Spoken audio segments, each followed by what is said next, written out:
अंग्रेज, क्या फर्क पड़ता है? जाओ सोमेश्वर मंदिर के दर्शन करके आओ। बेटी सोमेश्वर मंदिर के लिए दर्शन करने के लिए जाती है। मंदिर से जैसे ही बाहर आती है तो पुर्तगाली सेना की एक टुकड़ी, कैप्टन रिबेरो और सैनिक उसको चारों तरफ से घेर लेते। आओ आओ राजकुमारी, हमसे दोस्ती कर लो, हमारे साथ आ जाओ, तुम्हारी शादी की व्यवस्था कर रखी है।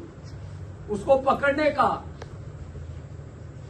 उसका हाथ पकड़ने का सफल प्रयास करते हैं। इतने में राजकुमारी अपनी उर्वी रिबन की तलवार निकालकर एक भ्रमण मार करती है। जैसे ही वो भ्रमण मार करती है, कैप्टन रिबेरो और सैनिक पीछे की तरफ जाते हैं। राजकुमारी तुरंत अपने घोड़े की तरफ जाती है और कैप्टन बंदूक निकाल लेता है। राजकुमारी घबराकर उन्हें एक भ्रमण मार करती है, लेकिन ये भ्रमण मार सही स्थान पर लगता है और कैप्टन रिबेरो तो डर से करहा रहा था, चिल रहा था, चीख रहा था, चिल्ला रहा था, क्योंकि उसकी उंगलियां कट चुकी थी। उसकी बंदूक अब राजकुमारी के हाथ में थी और राजकुमारी तो अपने घोड़े पर बैठकर हवा में सरपट गायब हो गई।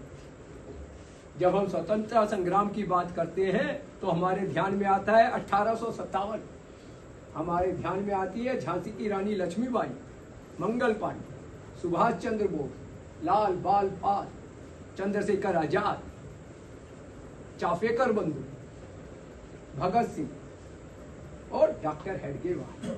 लेकिन स्वतंत्रता संग्राम की अनेकों गुमनाम ऐसे नींव के पत्थर हैं जो कभी किसी के ध्यान में नहीं आते। ऐसी एक गुमनाम नायिका की कहानी का आज हम मनन करेंगे। ये कहानी है चोटा वंश के राजकुमारी महारानी अबक्का। देश समाज की उस समय क्या स्थिति थी? तो सन 1336 में हरिहर और बुक्का, दो राजकुमारों ने स्वामी विद्यारायण के आशीर्वाद से, स्वामी विद्यारायण की प्रेरणा से विजयनगर साम्राज्य की स्थापना करी थी और राजा कृष्णदेव राय 5वें शासक थे। राजा कृष्णदेव राय ने अपने पराक्रम से दक्षिण के 5 सुल्तानों को कुचलकर पश्चिमी और पूर्वी तट को मिलाकर विजयनगर साम्राज्य की विस्तार करा। धीरे धीरे वो सत्ता अब सदाशिव राव के पास आ गई थी और सत्ता का असली हकदार इस समय उलिया रामा राय था, जो कि विजयनगर साम्राज्य पर राजा कृष्णदेव राय का दामाद था।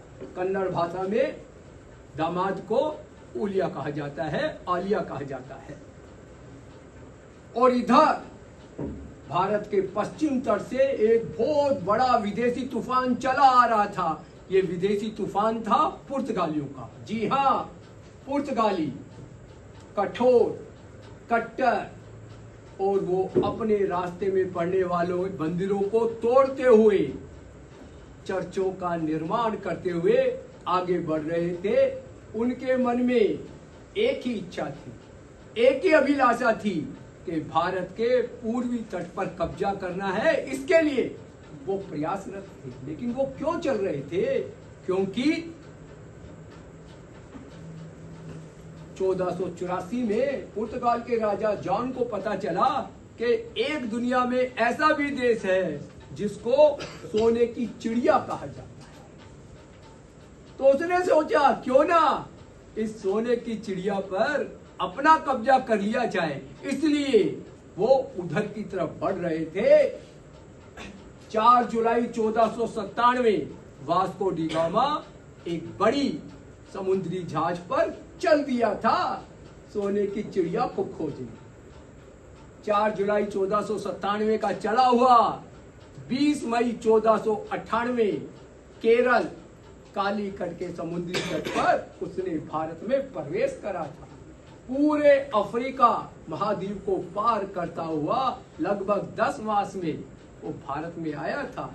बाद में उसी रास्ते से पुर्तगाली भारत आ रहे थे और वही रास्ता ऐसा था जिसको इतिहास ने कहा वास्को डी गामा ने भारत का रास्ता खोजा और बाद में इसी रास्ते पर पुर्तगालियों ने टैक्स भी लगा दिया था।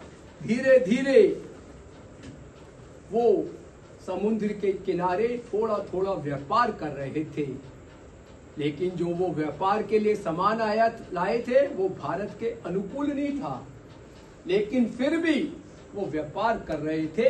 एक घटना के साथ हम आगे बढ़ेंगे। 10 अगस्त 1498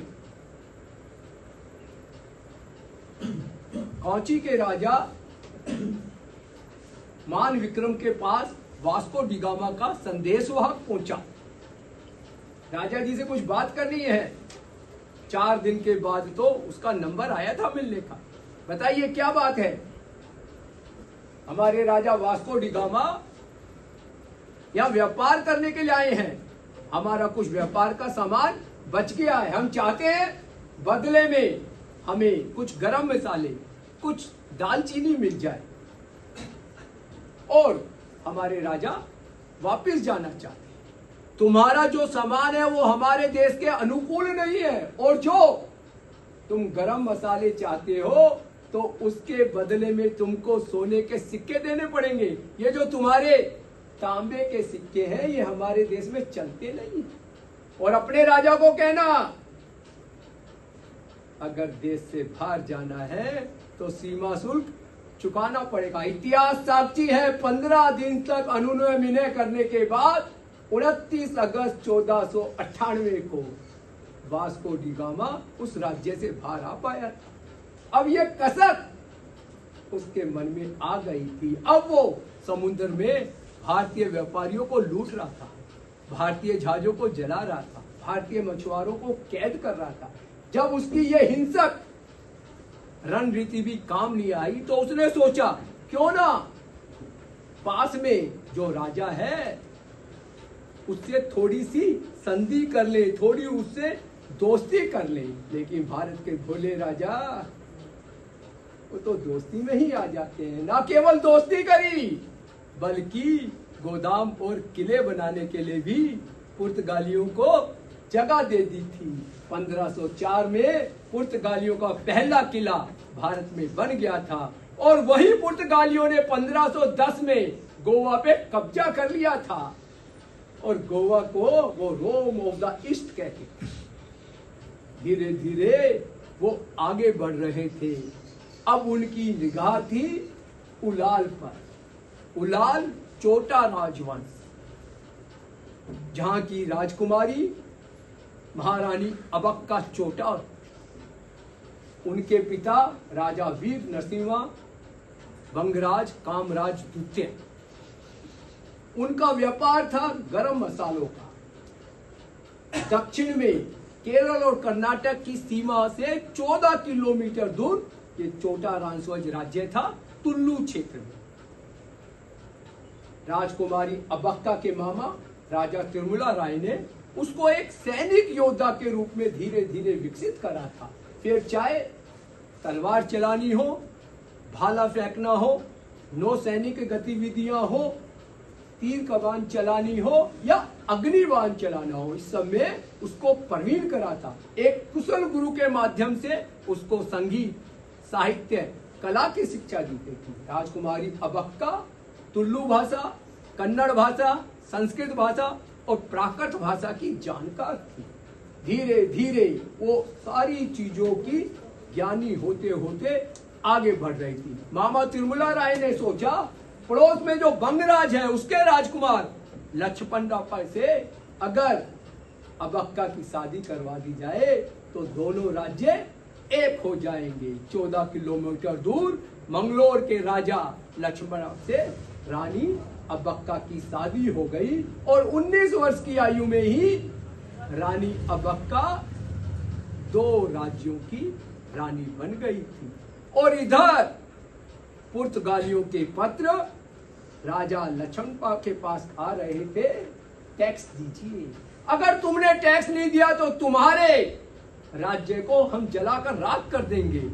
ना केवल राजा बल्कि उसका राज दरबार भी इस बात से राजी हो गया था कि हम पुर्तगालियों से लड़ नहीं सकते हैं, हम पुर्तगालियों से लोहा नहीं ले सकते हैं, हमें तो पुर्तगालियों को टैक्स देना ही पड़ेगा। रानी पूछ रही थी किस बात का टैक्स, क्योंकि रानी नहीं चाहती थी पुर्तगालियों को टैक्स दिया जाए, क्योंकि अभी अभी तो उन्होंने बेंगलोर में मंगलोर माता और गणपति का एक विशाल मंदिर बनाया था। रानी दिगंबर जैन समाज से थी, करुणा उसके दिल में बहती थी। लेकिन टैक्स किस बात का? व्यापार करने का टैक्स, अरब सागर में जाने का टैक्स, सैनिक गतिविधियों का टैक्स या प्रोटेक्शन टैक्स? रानी ने तय कर लिया था टैक्स नहीं, युद्ध होगा। लेकिन राजा की बात ये समझ नहीं आ रही थी और एक दिन रानी ने निर्णय लिया कि अब यहां रहना सही नहीं है। राजा के पैर छू के रानी ने कहा, हमारे जीवन की दिशाएं अलग अलग हैं, मैं अपने बच्चों को साथ लेकर उलाल जा रही हूं, कभी जीवन में फिर मुलाकात हुई तो मिलेंगी। राजमहल के ऐश्वर्य को छोड़कर मतभेदों के कारण रानी अबक्का उलाल चली गई थी, जो कि एक महिला राजवंश, एक मातृशक्ति राजवंश था। वहां पे हमेशा ही मातृशक्ति राज्य करा करती। और इधर 1544 में जबकि रानी की 19 वर्ष की आयु में शादी हुई थी, जैसे ही वो इधर आई, अब आयु 21 वर्ष हो चुकी थी, तो पुर्तगालियों ने कुछ सैनिक रानी को हल्के में लेते हुए भेजे। जाओ रानी को डराओ, रानी डर जाएगी, रानी टैक्स देने लग जाएगी, प्रोटेक्शन टैक्स देगी, सैनिकों से घबरा जाएगी। लेकिन रानी कहां घबराने वाली थी? रानी के सैनिकों ने तो उन सब सैनिकों को मार डाला था। और जब ये खबर पुर्तगाल में पहुंची तो वो तो गुस्से से तमतमा रहे थे, हमारे सारे सैनिकों को हताश कर दिया। कुछ ही समय बाद एक बड़ी सेना उलाल पर आक्रमण करने के लिए तैयार थी। और ये जो चोटा राजवंश था, इसकी राजधानी थी मूंडबिदरी, क्योंकि एक मंदिरों का बड़ा देश था, जिसमें भगवान पार्श्वनाथ का एक बहुत बड़ा मंदिर था। और इसकी उपराजधानी उलाल, यहाँ भी भगवान सोमनाथ का सोमेश्वर मंदिर, और उस सोमेश्वर मंदिर में एक रुद्रशिला थी, जो वर्षा ऋतु पर जैसे जैसे छन छन कर कर पानी उस पर पड़ता था, वो रुद्रशिला अपना रंग बदलती रहती थी। वो एक भगवान भोलेनाथ का एक बड़ा तीर्थ क्षेत्र था। अनेकों तीर्थ यात्री उलाल में आते थे। उलाल अरब सागर के किनारे में एक बड़ा व्यापारिक और नौसैनिक गतिविधियों का केंद्र था। अब एक बड़ी सेना अपने जहाजों के साथ पुर्तगालियों ने तैयार कर कर उलाल की तरफ भेज दी थी। और इधर रानी की सेना के छोटे छोटे नौका पर बैठे हुए मछुआरों ने उन जहाजों को चारों तरफ से घेरा लगा लिया था। ये एक नारियल घेरा था। इतिहास में गूगल में आप पढ़ोगे, कोकोनट फाइबर युद्ध, चारों तरफ नारियल घेरा था। और रानी अपने महल से जब अग्निबाण चला रही थी, तो वो बड़े बड़े जहाज चारों तरफ से नारियल घेरे की अग्नि से चारों तरफ से अग्नि में जल रहे थे। थोड़ी देर में तो वो जहाज जलकर डूब गए थे। 21 वर्ष की आयु में ही रानी ने दूसरी बार पुर्तगाली सेना को हरा कर भगा दिया था। पुर्तगाली इस हार को सहन नहीं कर पा रहे थे। उनको लग रहा था कुछ और करना चाहिए, कुछ बड़ा हमला करना चाहिए, और इसके लिए वो बार बार तैयार हो रहे थे। और इधर एक तीसरी बार हमला पुर्तगाली सेनाओं का उलाल की तरफ हो रहा था। लेकिन इस हमले को रानी की युद्धमार गुरिल्ला नीति, जी हाँ, छापामार युद्ध नीति के कारण उलाल के अंदर प्रवेश करने से पहले ही पुर्तगाली सेना को बाहर भगा दिया गया था। और अब रानी को लग रहा था आगे कुछ ना कुछ साथी कुछ ना कुछ सहायता लेनी पड़ेगी। तो रानी चैन भैरवी देवी, जो कि गोवा के पास उसका एक छोटा सा राज्य था, जिसको इतिहास में काली मिर्च रानी को भी कहा गया है, वो दोनों विजयनगर के राजधानी हप्पी की तरफ चल पड़ी। हप्पी एक विशाल महानगर, 10 लाख की आबादी थी। चांदी, हीरे, सोना, मोती का व्यापार चलता था। दुकानों पर, दुकानों के बाहर रेड़ी पर, नीचे गली पर हर तरफ सोना ही सोना, चोरे ही जीरे, हीरे ही हीरे। और वो जो हीरे जवाहरात बिकते थे सोने के सिक्कों में। एक विशाल अमीर, संसार का सबसे शक्तिशाली शहर विजयनगर था। क्या राजा हमसे मिलेंगे? ऐसा रानी चैन भैरवी देवी और रानी अबक्का सोच रही थी। क्या राजा हमसे मिलेंगे? हमसे राजा नहीं, आलिया रामा राय, जो राजा कृष्ण देव राय के दामाद हैं, वो मिलेंगे, हमसे जरूर मिलेंगे, ऐसा दोनों रानी सोच रही थी। और जैसे ही वो दरबार में पहुंची, 80 वर्षीय राजा आलिया रामा राय ने कहा, हम तुम्हारे रोज रोज के झगड़ों में हस्तक्षेप नहीं कर सकते, चाहे फिर वो समुद्री लुटेरे हो या समुद्री डाकू हो, हम उनको नहीं रोकेंगे। महाराज, महामंडलेश्वर, आप हमारे सम्राट हैं, आपका कर्तव्य है हमारी रक्षा करना। हमें विदेशी लुटेरे, समुद्री डाकू रोक रहे हैं, हमारे व्यापार बंद हो गए, हमसे टैक्स मांग रहे हैं, हमारे व्यापार बंद हो चुके हैं। महाराज, हमारी सहायता करो। राजा कहते हैं, अगर तुम्हारे में शक्ति नहीं है तो तुम अपना शासन छोड़ दो, हम तुम्हारी जगह किसी और को रख लेंगे, अपना राज्य स्वयं का। दोनों रानी गुस्से में, क्रोध में आंखें लाल हो रही थी, लेकिन विजयनगर के दरबार में वो दोनों रानी कह ही क्या सकती थी।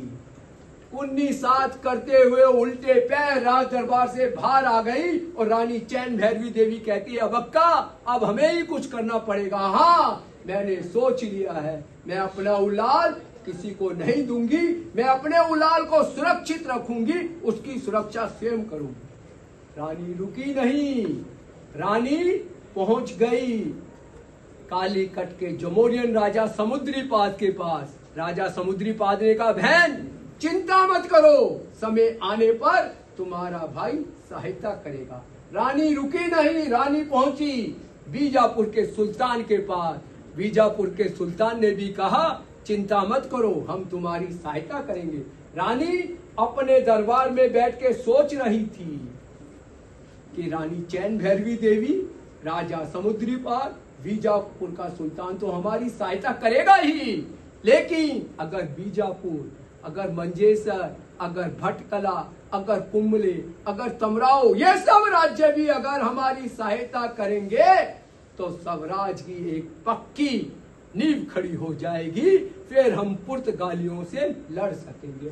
और इधर बार बार युद्ध में हार खाने के बाद भी पुर्तगाली दौड़ चले थे, एक और बड़ी सेना लेकर, जो तोप के गोले दागते हुए आगे बढ़े जा रही थी।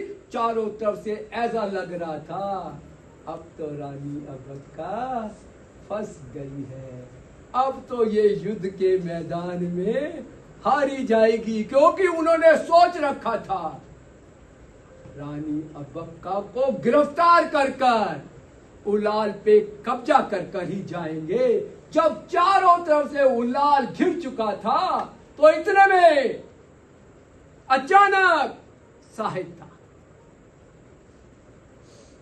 पुर्तगालियों ने तो सोचा भी नहीं था कि इस छोटे से राज्य उलाल की भी कोई सहायता करेगा, लेकिन तोप के गोले पुर्तगाली जहाजों पर आ रहे थे। और इधर जैमोरिन सेना का सेना प्रमुख कुट्टी पीकर मुक्कर वो कह रहा था, मेरे राजा समुद्रीपाद ने मुझे उलाल की सहायता करने के लिए भेजा है। उसकी तोप के गोलों के द्वारा पुर्तगालियों के सारे जहाज न केवल जल गए थे, बल्कि डूब के मर रहे थे। हारा हुआ युद्ध रानी जीत गई थी, क्योंकि सहायक देशों ने, मित्र देशों ने सहायता समय पर भेज दी थी। और ये हार पुर्तगालियों को हजम नहीं हो रही थी। लगातार 20 वर्षों तक संघर्ष चलता रहा। हर संघर्ष में रानी का सैन्य बल, रानी का आत्मबल, रानी लगातार युद्ध के मैदान में विजय प्राप्त कर रही थी। उलाल एक छोटा सा राज्य जिसमें केवल 200 गांव थे। उन 200 गांवों में केवल 500 सैनिक थे, लेकिन आज वो 500 सैनिक नहीं, आज वो 20,000 नागरिक देश, समाज और राष्ट्र के कार्य के लिए, स्वराज के कार्य के लिए युद्ध लड़ने के लिए तैयार थे। क्यों? क्योंकि उलाल के कारण ही मंगलोर के राजमहल के सुखों को छोड़कर रानी अबक्का उलाल आ गए। रानी अबक्का ने सारे मछुआरे परिवारों को सैनिक प्रशिक्षण दिया और उन सबको सैनिक बनाकर तैयार कर दिया। यहाँ की भूमि उपजाऊ थी, इसलिए अनेक जलाशय, अनेक नहरों का निर्माण करा, जिससे यहाँ की आर्थिक व्यवस्था भी सुदृढ़ हो गई। धीरे धीरे उलाल समर्थ और खुशहाल हो रहा था, लेकिन पुर्तगाली बार बार आक्रमण कर रहे थे और एक और बड़ा आक्रमण पुर्तगाल की तरफ बढ़ रहा था। इस बार उन्होंने सोच रखा था कि पुर्तगाल को छोड़ेंगे नहीं, और ये जो आक्रमण था इस बार ये दमन के सुल्तान से दमन छीन चुके थे, बम्बई पर कब्जा कर चुके थे, और जिस जैमोरिन राजा ने पिछले युद्ध में रानी अबक्का की सहायता करी थी, उसका भी सर कलम कर कर आगे बढ़ रहे थे। पुराने भगवान कपिलेश्वर के मंदिर को तोड़कर उसमें चर्च निर्माण कर ये आगे बढ़ रहे थे। चारों तरफ से त्राहिमाम त्राहिमाम की आवाजें आ रही थी और उलाल को चारों तरफ से घेरा जा रहा, लेकिन रानी उनसे एक कदम आगे थी। रानी राजनीतिक थी, रानी की सोच स्वराज के लिए थी। रानी ने विचार कर और अपनी छोटी छोटी नौसेना नाव से उनके जहाजों को घेरना शुरू करा, और भगवान ने भी साथ दिया। एक बार समुद्र में जैसे ही तूफान आया तो उनके बड़े बड़े जहाजों को लंगर डालना पड़ा, और रानी की छोटी छोटी नौकाओं ने रात ही रात में उन समुद्री जहाजों को न केवल घेरा बल्कि आक्रमण कर दिया। रानी के मछुआरे अग्निबाण से उनको जला रहे थे। एक बार पुनः उन्हें हार का सामना करना था। और इधर रानी का जो सपना था, रानी को जो डर था, वो सच हो गया, क्योंकि हम्पी जल रहा था। क्यों जल रहा था हम्पी? 23 जनवरी 1565 तालीकोटरा के युद्ध में 90 वर्षीय राजा आलिया रामा राय युद्ध के मैदान में 40,000 घोड़े 400 हाथियों के साथ युद्ध कर रहे थे, और आलिया रामा राय के हाथियों की सूंड पर लंबी लंबी तलवारें बंधी हुई थी। हाथी ही वर्मनवार अपनी सूंड से सेना को काटते हुए आगे बढ़ रहे थे। युद्ध के मैदान में ओलिया रामा राय चारों तरफ विजय को प्राप्त करते थे, लेकिन अचानक राजा ओलिया रामा राय हाथी से नीचे गिर गए। जैसे ही वो हाथी से नीचे गिरे, तुरंत पुर्तगालियों ने उनको चारों तरफ से घेर लिया और उनका सर कलम कर दिया। जीता हुआ युद्ध एक छोटी सी घटना से राजा आलिया रामा राय हार चुके थे।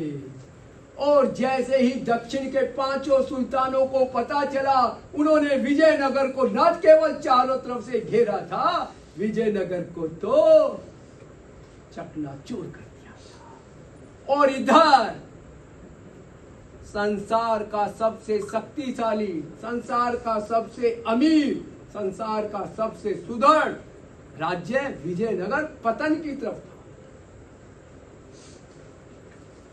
और इधर पुर्तगाली सेना जश्न बना रही थी, उत्सव बना रही थी अपने सबसे बड़े शत्रु विजयनगर साम्राज्य के पतन का।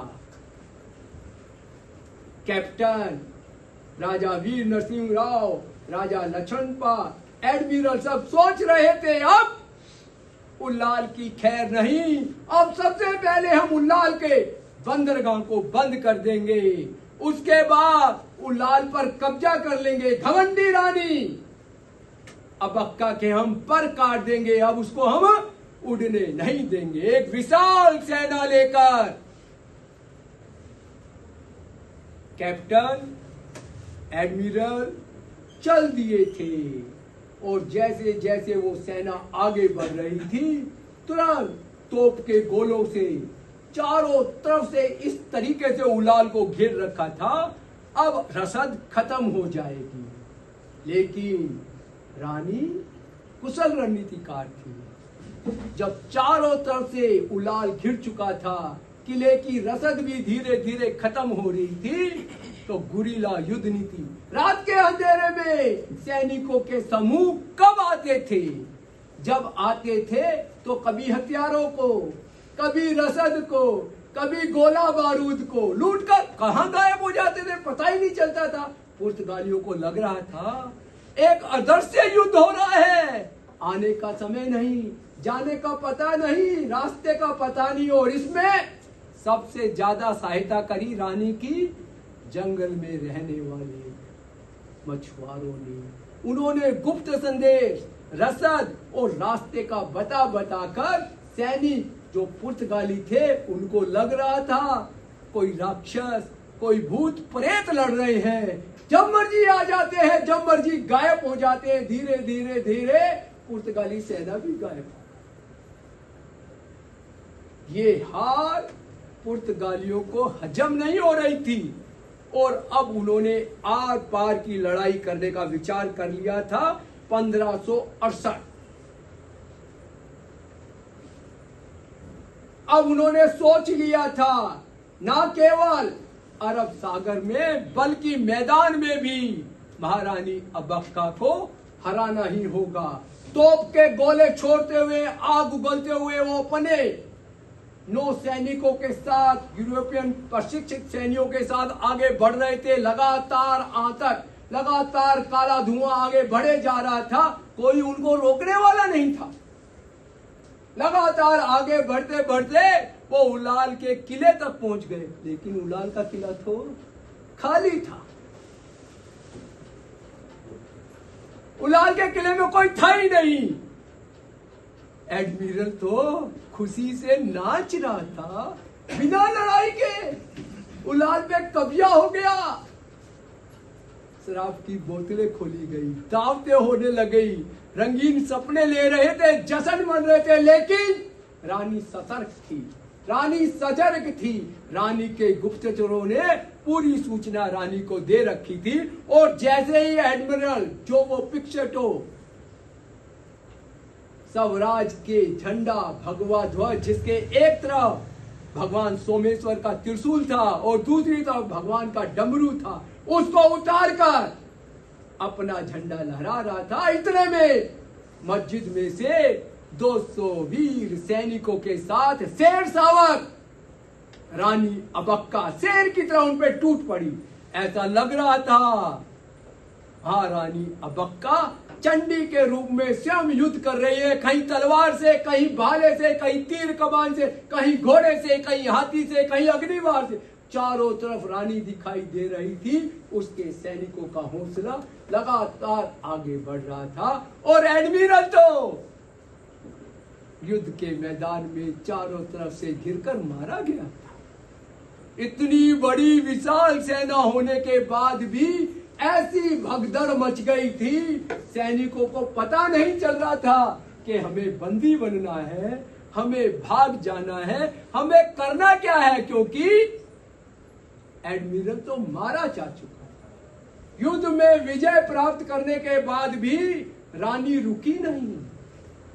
रानी ने आराम नहीं करा। 14 किलोमीटर दूर मंगलोर की तरफ रानी बढ़ी। रात ही रात में 5 घंटे के अंदर 14 किलोमीटर दूर बंगलोर के किले को रानी अब्बक्का के सैनिकों ने घेर लिया था। न केवल घेरा था,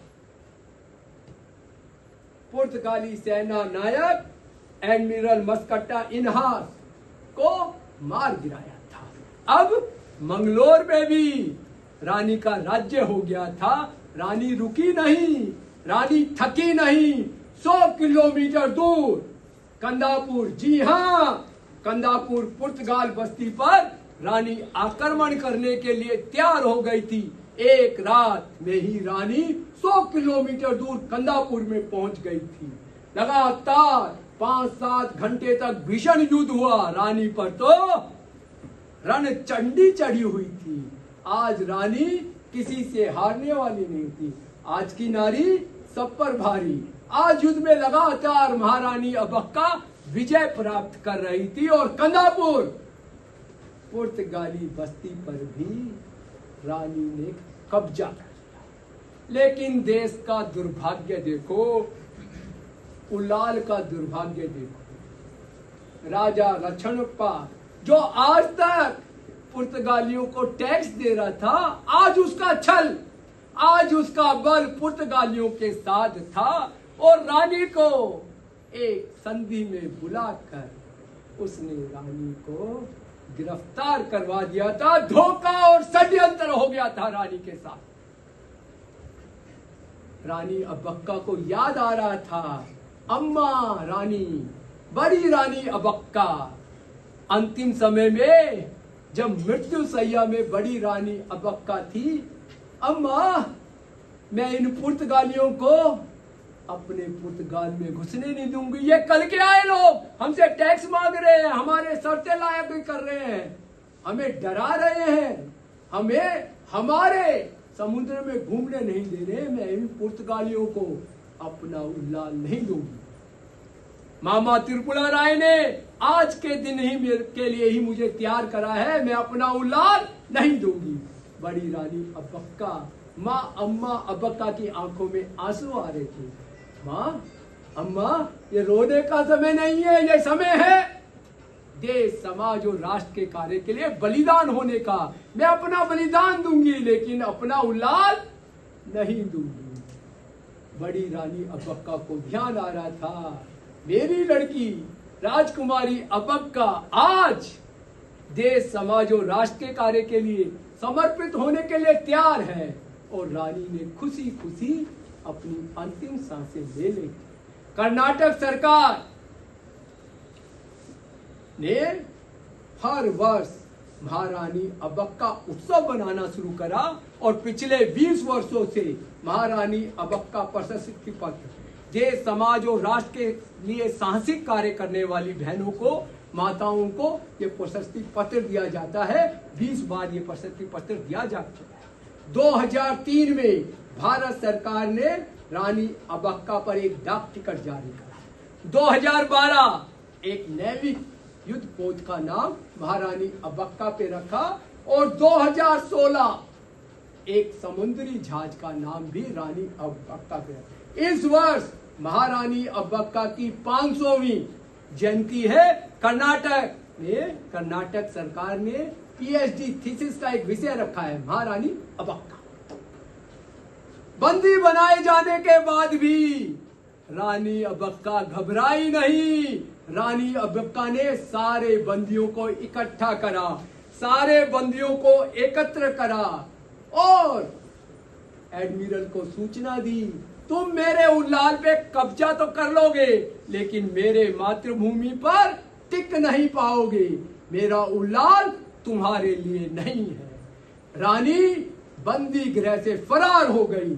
लेकिन देश का दुर्भाग्य रानी के साथ साथ चल रहा था। राजकुमार राजा लछनप्पा ने फिर विदेशी आक्रमणकारियों के साथ मिलकर रानी पर प्रहार करा। 1570 रानी वीर गति को प्राप्त हुई। आज हम महारानी अब्बक्का के चरणों में सत सत नमन करते हैं।